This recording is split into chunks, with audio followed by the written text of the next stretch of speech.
An introduction to primitive data types. It's all about data. We input data, store data, process data, and output data. It really is all about the data. There are two types of data, primitive data and reference data. Primitive data is numbers, true or false, and characters. Reference data is everything else. They're represented with a class, and there are classes for primitive data as well. We're going to focus on primitive data. There are 4 types that are best for integer arithmetic: byte, short, int, and long.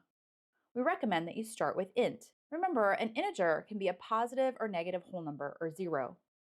While the range of integers in mathematics is infinite, computer storage is not. So each of these 4 types have a set range of values.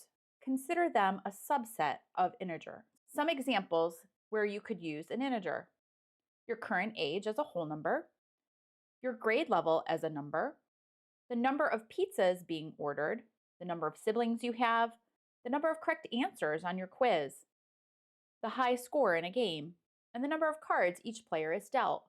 We have 2 floating point types, float and double.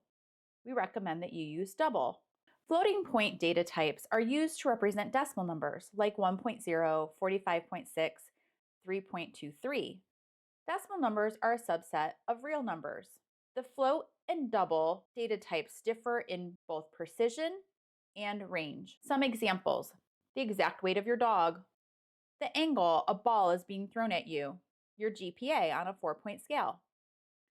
It's important to note that you should not represent prices or currency with a floating point type. You should use a reference type for that. There is one type for Boolean. Boolean values are either true or false. Some examples: whether or not you have homework to do, whether or not a guest has agreed to attend a party, whether or not 5 is greater than 3. And there's one type for characters, char. A character is a single letter, number, or symbol. Each character has an integer value associated with it, making it technically an integer type. Some examples: the first initial of your last name, for example, uppercase S.